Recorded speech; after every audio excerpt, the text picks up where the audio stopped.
Parashá Vayeshev. Mas hoje eu não vou falar sobre a Parashá. Eu vou falar sobre uma palavra que, na realidade, me impactou muito, chocou muito a minha vida, porque eu fui criado para estudar. E quando eu li essa palavra aqui, eu confesso para você que eu fiquei desconcertado. Porque Paulo começa dizendo assim, lá em 1 Coríntios, porque Mashiach não me enviou para batizar, mas para pregar a boa nova, não em sabedoria de palavras, para não se tornar vã a cruz de Mashiach. Porque a palavra da cruz é deveras loucura para os que perecem, mas para nós que somos salvos, é o poder de Deus. Primeira coisa que me chamou muita atenção é que a palavra da cruz salva ou ela condena. Não tem meio termo, porque para os que são salvos é poder de Deus, mas para os que perecem é uma verdadeira loucura. E isso para mim é chocante, porque quem imaginaria uma coisa dessa, né? De que a palavra, a crucificação de Cristo ou condena ou salva. É isso que ele está dizendo para nós. Porque a palavra da cruz é loucura para os que perecem. É loucura, e parece uma loucura mesmo, porque aquele homem preso ali naquele madeiro, ele é a razão da nossa salvação. Mas para aquele que não crê, é o quê? É uma loucura. Então, a palavra da cruz ou salva ou condena. E ele continua, porque está escrito, destruirei a sabedoria dos sábios e aniquilarei o entendimento dos entendidos. Onde está, ó sábio? Onde, ó escriba? Onde, ó questionador desse século? Porventura não tornou Deus louca a sabedoria deste mundo? Isso é terrível, meu irmão. Eu não sei se para você é assim, mas eu fui educado para estudar e, de repente, eu leio na Bíblia que a sabedoria deste mundo para Deus é uma loucura. E nós nos gabamos dessa sabedoria, desse conhecimento, e ele questiona, onde está, ó sábio? Quem são sábios? São cientistas, os grandes estudiosos. Onde está o escriba? Porque escriba era um cara extremamente conhecedor de língua para poder escrever, não é? Ele está questionando, onde está, ó questionador deste século? Quem questiona os séculos? Não é a ciência? Ele está perguntando onde vocês estão. Porventura não tornou Deus louca a sabedoria deste mundo? Meu Deus, isso me impactou muito, porque para Deus o conhecimento humano é loucura.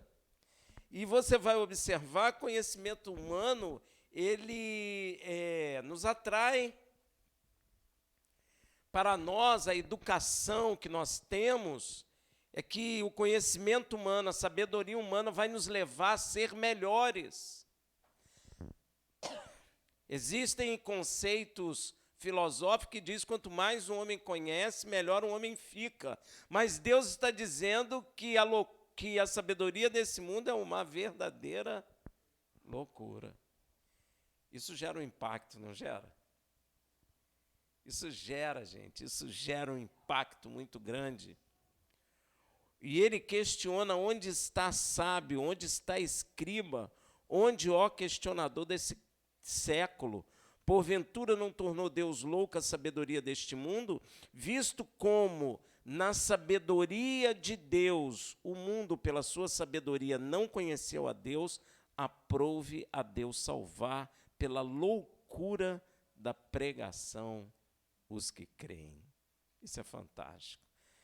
Primeiro, Deus está afirmando que a sabedoria do mundo não leva ao conhecimento dele. A sabedoria do homem fez o homem voar, fez o homem ir à lua, fez o homem a criar carro, aviões, sei lá, tantas coisas, barcos velozes, submarinos, não é? Armas poderosíssimas, mas nunca o levará ao conhecimento de Deus. O homem pode descobrir o que for, o homem pode estabelecer o que ele quiser, mas a ciência dele jamais levará ao conhecimento do verdadeiro Deus. Não é por meio da sabedoria humana, não é por meio da ciência humana que o homem vai chegar a Deus. E o interessante, a Bíblia está falando que isso jamais vai acontecer, e existem homens que creem que eles vão chegar ao conhecimento de Deus através da ciência. E você vai perceber que a ciência humana está procurando a vida num lugar morto. Ele sai da Terra, onde está cheio de vida, e vai a Marte, ou a Lua, ou outros planetas mortos, para encontrar a vida. Isso é loucura, por isso que Deus fala que Ele tornou loucura a sabedoria deste mundo. O conhecimento deste mundo, nós construímos edifícios imensos, nós construímos lagos artificiais imensos, mas nós não chegamos ao conhecimento da verdade com o nosso conhecimento.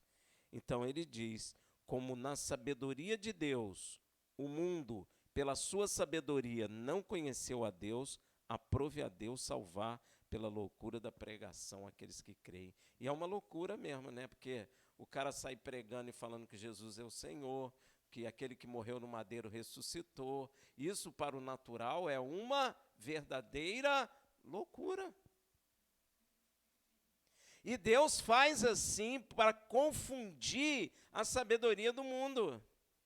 Porque a sabedoria do mundo não levará o homem ao conhecimento da verdade. Então Deus usa o quê? A loucura da pregação para salvar aqueles que creem. Isso é fantástico, quer dizer que eu não preciso ter o conhecimento humano, que eu não preciso ter o conhecimento da sabedoria humana, porque ela não vai me levar ao conhecimento divino. E a gente que estudou, que foi criado para estudar, é chocante, gente, porque a gente acha que o conhecimento é o que vai nos melhorar, o que vai nos levar a condição melhor da vida. Tem que ler, tem que estudar, tem que ler, não é assim que a gente fica? Não é verdade? Mas isso não leva ao conhecimento pleno da verdade. Pois enquanto os judeus pedem sinal e os gregos buscam sabedoria, nós pregamos a Mashiach crucificado, que é escândalo para os judeus e loucura para os gregos. Então, Yeshua crucificado é uma loucura, tanto para o próprio judeu, como para o gentio. Porque como que um homem morto no madeiro pode salvar alguém? É a primeira coisa que a gente pensa, né? Como que um homem que morreu, ele perdeu. Eu já ouvi muita gente falando, não, mas Jesus perdeu. Jesus não perdeu, ele venceu. Mas humanamente, quando a gente olha na sabedoria humana, parece que ele o quê? Foi derrotado. Não é verdade? Se a gente olhar com os olhos carnais, Yeshua foi bonzinho, foi um camarada legal, mas ele se deu mal. É assim que a gente pensa, na sabedoria humana, obviamente. Mas para aqueles que são salvos, não. Nós pregamos a Mashiach crucificado, que é escândalo para os judeus e loucura para os gregos. Mas para os que são chamados, tanto judeus como grego, Mashiach, poder de Deus e sabedoria de Deus. Para aqueles que são chamados, olha aí, ó, é para aqueles que são chamados pelo propósito de Deus, conseguem enxergar que aquele homem pregado na cruz é o poder de Deus para a salvação de todo aquele que nele crê. Isso é loucura para os homens. Isso é loucura para os judeus. Isso é loucura para os gregos. Gregos aqui é nos gentios, viu? Então isso é loucura tanto para os judeus que esperam o Mashiach, quanto para o grego que não espera o Mashiach. Amém? Deus é bom, né, minha irmã? Então, mas para os que são chamados, tanto judeus como grego, Mashiach é poder de Deus e sabedoria de Deus. Porque a loucura de Deus é mais sábia que os homens, e a fraqueza de Deus é mais forte que os homens. Quando eu li isso, isso para mim causou também um impacto muito grande. Ué, Deus tem loucura? Deus tem fraqueza? Está escrito aqui, ó, vou ler de novo. Porque a loucura de Deus é mais sábia que os homens. Pois é, a loucura de Deus é mais sábia que os homens, mas a palavra está dizendo que Deus tem loucura. E a fraqueza de Deus é mais forte que os homens. Olha que coisa tremenda, loucura de Deus. É loucura um homem andar sobre as águas? É loucura. É loucura o homem atravessar o mar vermelho de pé seco? É loucura. É loucura. É loucura um machado flutuar? É loucura. A loucura de Deus é mais sábia que os homens. É loucura um homem pegar pães e peixe e fazer uma brahá e alimentar mais de 3.000 pessoas com 4 pãezinhos e 2 peixinhos? 5 pães e 2 peixinhos, é loucura? É loucura. A loucura de Deus é mais sábia que os homens. Claro que é loucura. É loucura um homem aleijado sair andando com a sua cama? É loucura. Até hoje é loucura. É ou não é? Tem gente na igreja que nem acredita. É loucura isso. É loucura um homem morto 4 dias. E Yeshua só gritar lá de fora da sepultura, sai, e o homem sair vivo? É loucura? É loucura, meu irmão. É loucura. Até hoje tem muita gente que não crê, porque é loucura. Porque a loucura de Deus é mais sábia que os homens. E a fraqueza de Deus, eu ficava meditando, meu Deus, tu tem fraqueza. Mas a fraqueza de Deus é mais forte que os homens, porque a fraqueza de Deus foi entregar o seu filho ali naquele madeiro, e quando nós olhamos para ele, nós olhamos a ele como um ferido e um derrotado, mas ali ele estava vencendo forças inimagináveis. Então a fraqueza de Deus é mais forte que o homem, porque ali naquele madeiro, o seu filho estava destronando as forças malignas que lutam contra a nossa alma. E Yeshua estava vencendo naquela aparente derrota, ele estava tornando público o mover de Satanás na terra, ele estava expondo publicamente e os derrotando para o louvor da glória de Deus. E nós o tomávamos como fraco e perdido de Deus. A fraqueza de Deus é mais forte que o homem. Isso é tremendo, meu irmão. Aparentemente, para nós, na carne é uma derrota, mas o madeiro é uma vitória tremenda sobre todo o mal e trouxe a ressurreição dos mortos. É muito poder, apesar de muitos não compreenderem, apesar de muitos já estarem até desistindo, porque não conseguem compreender quão grande foi aquela vitória na aparente fraqueza daquele moço com 30 e poucos anos de idade. Você pode imaginar? Era um homem sem nenhuma boa aparência, não chamava a atenção das pessoas. Ele não era forte, ele não era muito alto, ele não era bonitão. Ele era um homem comum como nós. Mas ele foi cravado naquele madeiro. E ali ele derrotou aquele que tem o império da morte. Nos livrou do império da morte. Agora nós não tememos mais, porque aquele que crê nele, mesmo morto, viverá. Então não temos mais medo. Então ali no madeiro ele tirou o medo da morte, porque ele tirou as garras daquele que tem o império da morte da nossa vida. E o diabo está ouvindo isso, e ele sabe disso. E a cada momento que alguém confessa que compreendeu a cruz de Mashiach, ele é derrotado, ele é lembrado da sua derrota 2000 anos atrás, e é irreversível.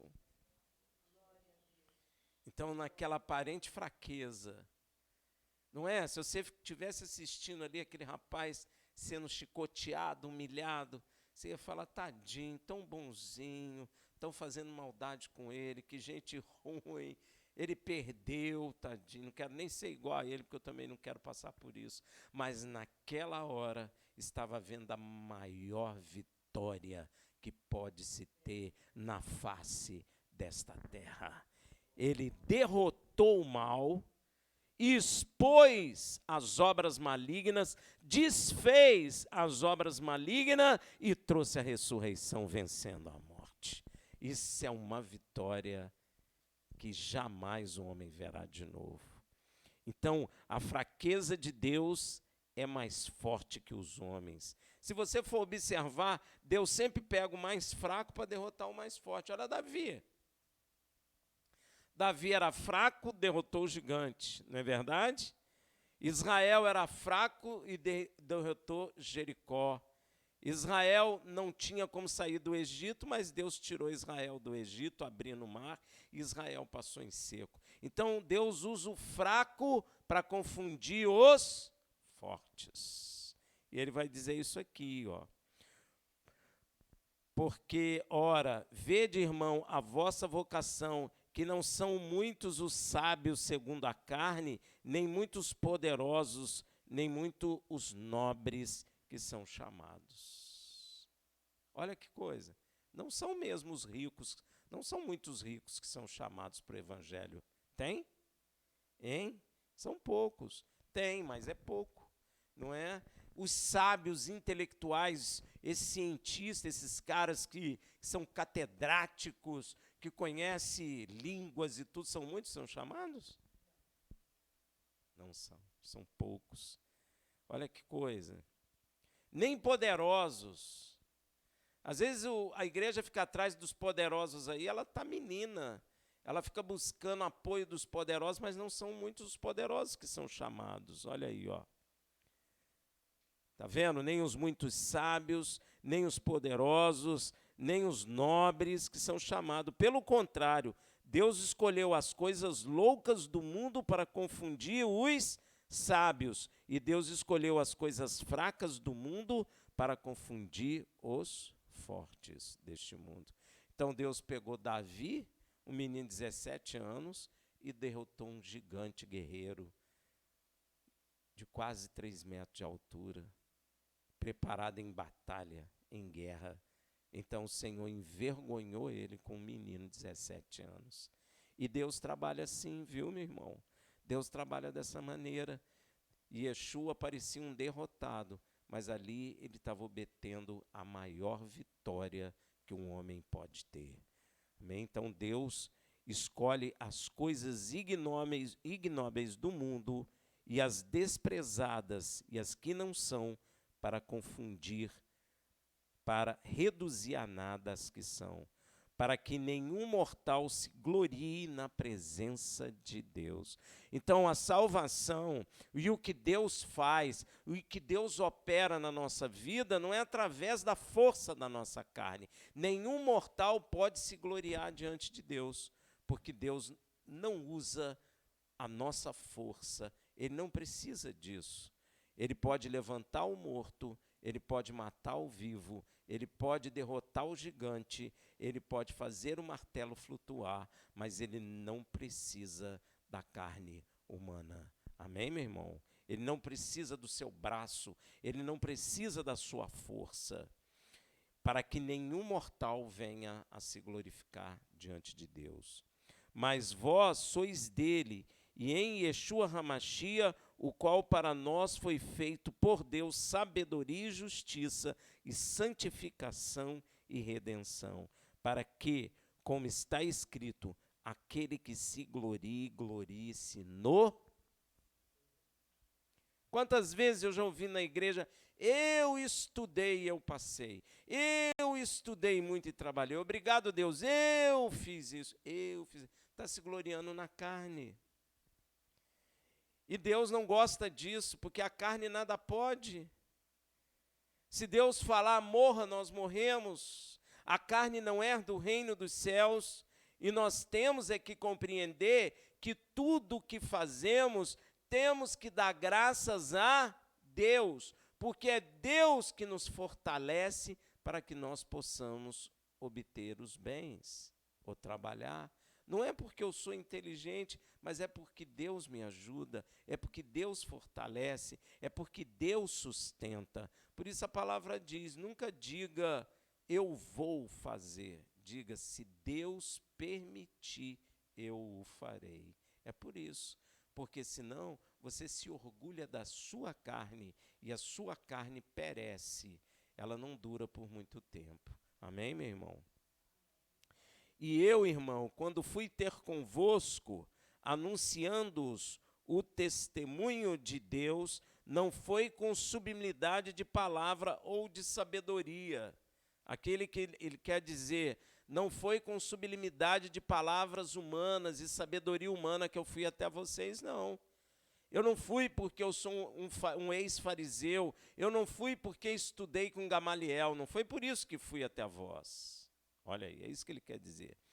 Porque nada me propus saber entre vós, senão a Yeshua HaMashiach e este crucificado. É isso que ele veio trazer. Ele não veio trazer um conhecimento humano, ele veio trazer uma coisa que humanamente é loucura, que foi Yeshua HaMashiach crucificado na cruz. Uma coisa, às vezes, até difícil das pessoas acreditarem, que um homem crucificado ressuscitou. Imagina, ele chegando na Grécia e falando, Jesus, um judeu, todo mundo odeia judeu, um judeu crucificado no madeiro, ele ressuscitou, ele é o Mashiach. E ele quer salvar você, grego. Imagina o que o grego pensou dele. Esse cara é louco. Um judeu, ó. É isso que ele está dizendo aqui. Porque nada me propus saber entre vós, senão Yeshua HaMashiach e este crucificado. E eu estive convosco em fraqueza e em temor, aí ó, e em grande tremor, claro. Imagina ele na Grécia dizendo que um judeu foi morto no madeiro, ressuscitou e quer salvar o homem. Aí ó, a minha linguagem, a minha pregação não consistiram em palavras persuasivas de sabedoria aqui humana, mas em demonstração do Espírito e de poder. Ele teve que mostrar Espírito e poder, não palavras bonitas humanas, de sabedoria humana, filosofia humana. Sabe por que ele fala isso em Corinto? Porque a Grécia é cheia, até hoje, de filosofia humana.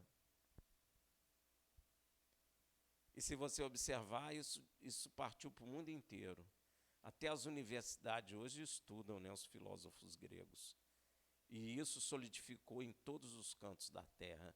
E o apóstolo Paulo já estava com esse problema aqui, ele já estava dizendo que ele não veio para isso, ele não veio para as filosofias gregas, ele não veio para filosofia nenhuma, mas ele veio demonstrar espírito e poder.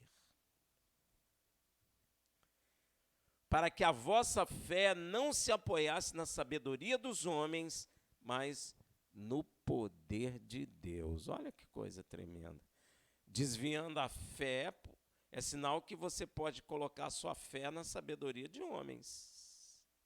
Você pode depositar a sua fé, e a sua fé é a coisa mais preciosa que você tem no teu coração. Porque sem fé, homem nenhum verá a Deus, agradará a Deus. Perdão. Homem nenhum agrada a Deus sem fé. Então a fé é uma moeda, espiritualmente falando, preciosíssima. Porque se você apoiar sua fé na coisa dos homens, você perecerá.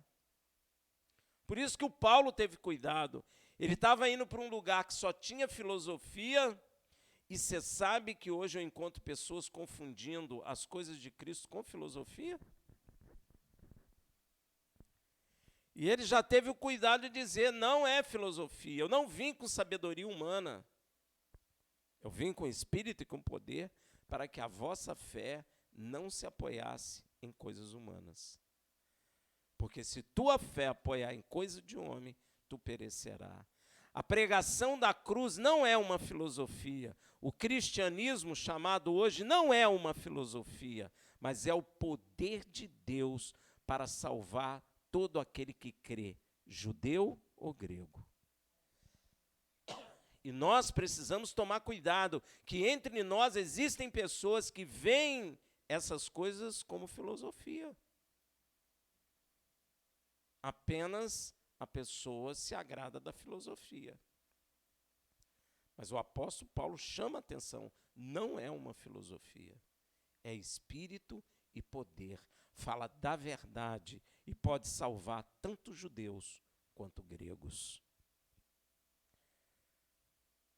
Na verdade, entre os perfeitos falamos sabedoria, não porém a sabedoria deste mundo, nem dos príncipes deste mundo, que estão sendo reduzidos a nada.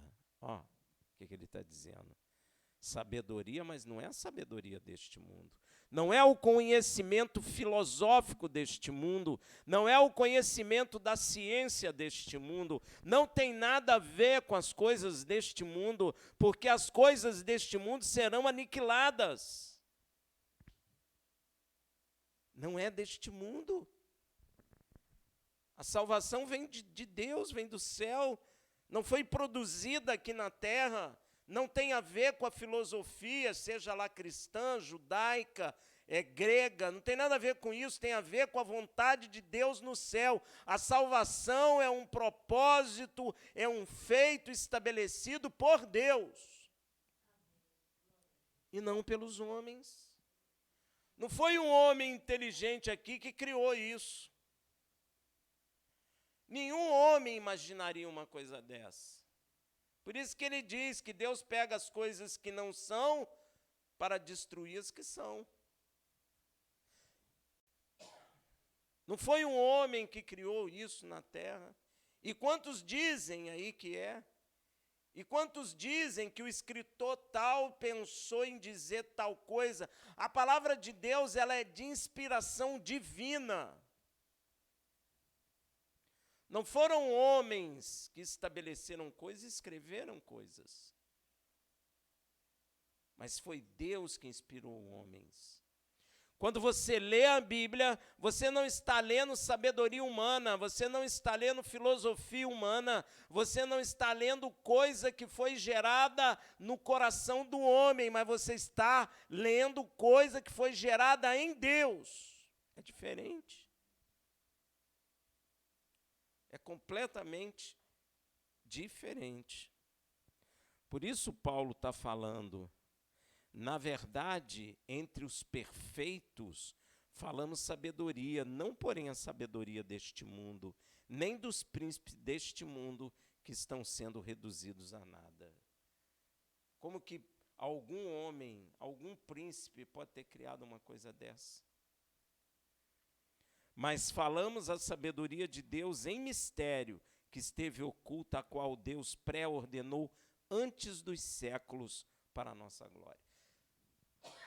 Ele está dizendo que isso que nós estamos lendo aqui foi pré-ordenado por Deus antes dos séculos. Não existia nem homem quando Deus estabeleceu isso. Então, isso que você está lendo não vem de mente humana, não vem de capacidade humana, mas vem diretamente de Deus. Por isso que às vezes parece ser loucura, né? Porque machado flutua na água. De 5 pãezinhos, 2 peixinhos, o cara sustenta mais de 3.000 pessoas no deserto. Parece loucura mesmo, não parece? Parece ou não parece? Parece não, né? O cara nasce aleijado Yeshua toca nele, ele levanta, sai andando. O leproso se prostra diante dele e falou, se você quiser eu ser limpo, se tu quiser eu serei limpo. Ele falou, eu quero. Deu um toque nele e ficou limpo. Morto de 4 dias ressuscita. É loucura? Sim, é loucura. É difícil do homem natural acreditar? Não é difícil, não, é impossível do homem natural acreditar. Só acredita quem crê dentro do coração.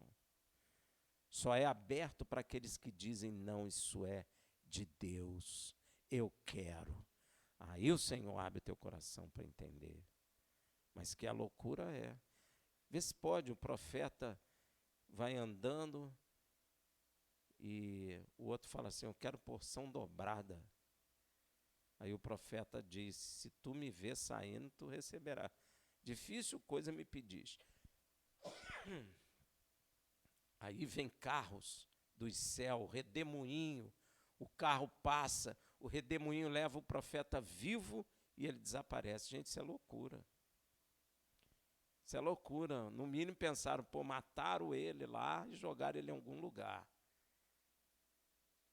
As coisas de Deus, elas não são naturais. E nós precisamos compreender isso. O que está escrito aqui não é uma filosofia humana. O que está escrito aqui não é a mesma coisa que Platão falou, ou que, sei lá, esses filósofos, Sócrates, ou seja lá, até esses filósofos cristãos falaram. O que está escrito aqui é estranho mesmo. E às vezes as pessoas não compreendem, porque Yeshua na transfiguração me aparece Moisés e Elias, e Pedro, que nunca tinha visto, nem tinha uma foto de Moisés e Elias, reconhece Moisés e Elias. Ainda fala até em construir uma cabana para eles. O que acontece aqui são coisas sobrenaturais, verdadeiras. E Deus quer que você compreenda que Ele está acima de todas as coisas, e cada palavra desse livro aqui não tem envolvimento com cultura humana, não tem envolvimento com desejo de rabino ou de ninguém. Muitos dizem que quem criou, mexeu nos evangelhos são os católicos. Que loucura é essa? A palavra toda ela inspirada por Deus, ela nasceu no coração de Deus, e se você crer, você vai entender que essa palavra é o poder de Deus para a salvação de todo aquele que nele crê. Você vai entender que a crucificação daquele rapaz, Yeshua, há mais de 2000 anos atrás, é o ápice do poder de Deus para a salvação do homem. Pode parecer esquisito, não é? Parece, sim, estranho. Mas lá atrás Moisés levantou a serpente, e todo aquele que olhava para a serpente era curado da picada da serpente. E Yeshua falou, importa que como Moisés levantou a serpente no deserto, o Filho do Homem seja levantado, para que todo aquele que vê-lo o atrairá. É poder de Deus, gente. Você está tendo contato com o poder de Deus. Ele pode te salvar, Ele pode te curar, Ele pode transformar a tua vida agora. Se você crê, é na hora que transforma. Não é amanhã, não.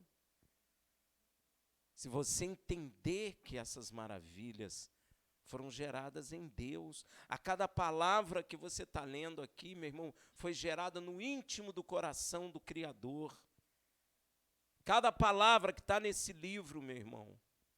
Você pode até dizer, as traduções atrapalharam. Eu vou dizer uma coisa, ninguém atrapalha Deus, meu irmão, ninguém atrapalha. Quem pode atrapalhar Deus, meu irmão? Homem? Pois é, homem, anjo, quem? Anjo nenhum pode. Se anjo não pode, o que dirá o homem, meu irmão? Anjo é mais poderoso que o homem, mas anjo pode impedir a Deus? A irmã lembrou, operando eu, quem impedirá? Quem? Quem? Anjo? Homem? Ninguém pode. Ninguém pode impedir de Deus estabelecer essa palavra, e essa palavra tem muito, mas tem mais de eu acho que 7.000 anos. Quem é que pode acabar com ela? Mostra aí. Você sabe que já tentaram?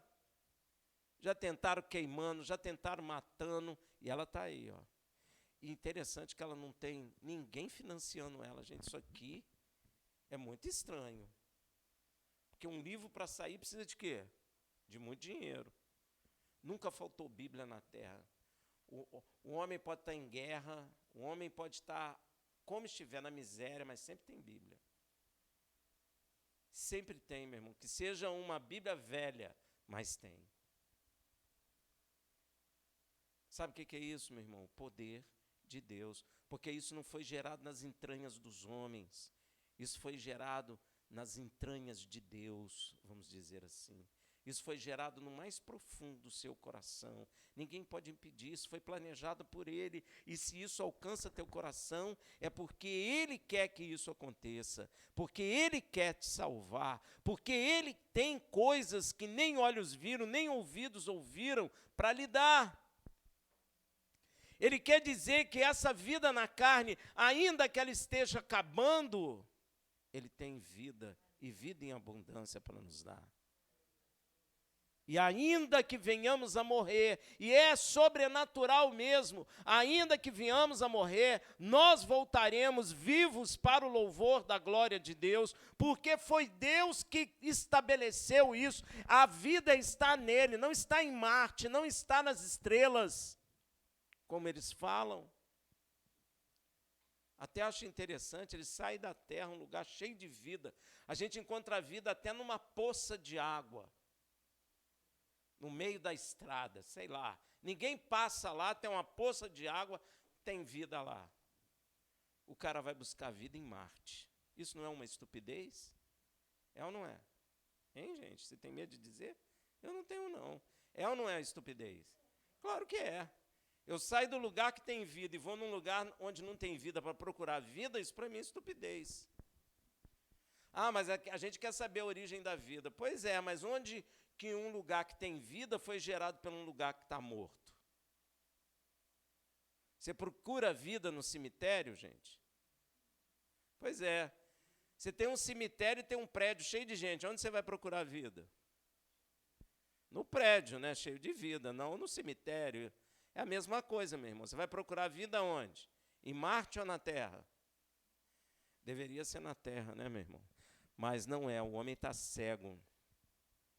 Mas falamos a sabedoria de Deus em mistério, que esteve oculta, a qual Deus pré-ordenou antes dos séculos. Eu acho isso lindo. Ela estava oculta, mas ela já existia. E ela foi revelada ao homem. Olha que coisa tremenda. Estava guardadinho no coração de Deus, Deus entregou primeiro a Moisés lá, ó. Foi revelada ao homem,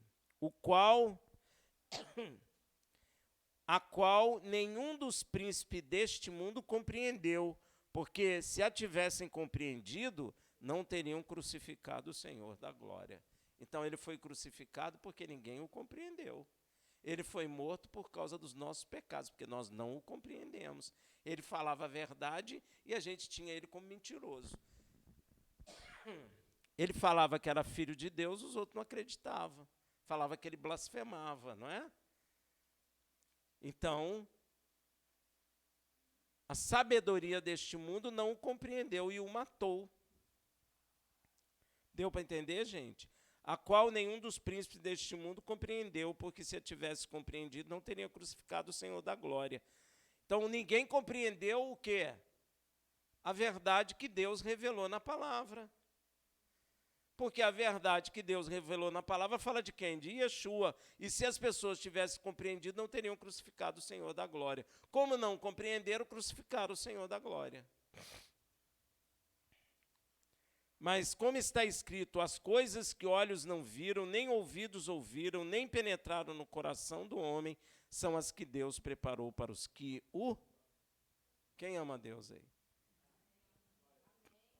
Então tem coisa preparada para você que nem olho viu, nem ouvido ouviu, nem passou no coração do homem. Você pode imaginar o que é? Não, porque nunca passou no coração do homem. Devem ser coisas magníficas, coisas impensáveis, coisas que um homem não alcança.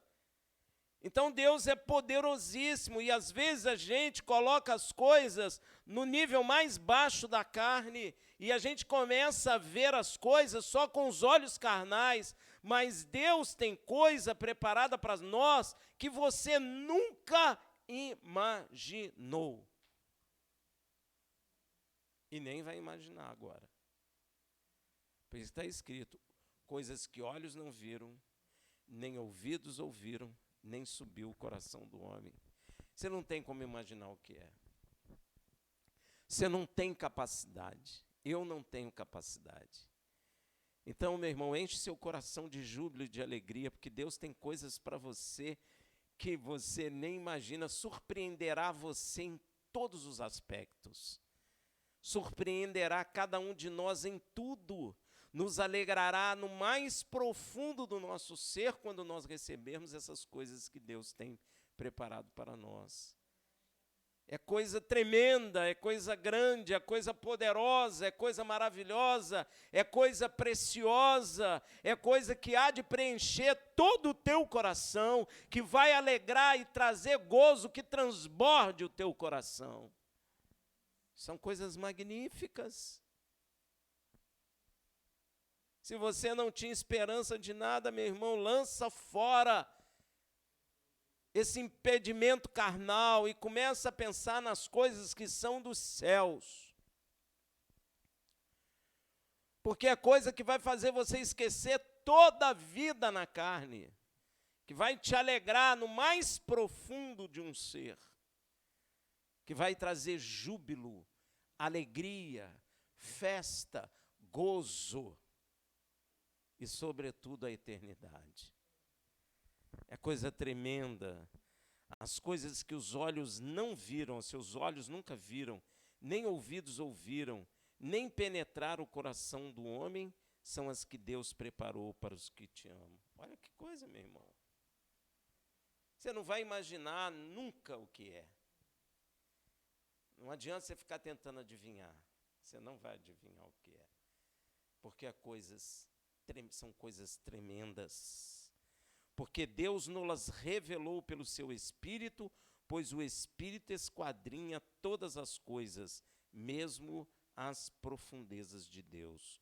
Pois qual dos homens entende as coisas do homem, senão o Espírito do homem que nele está?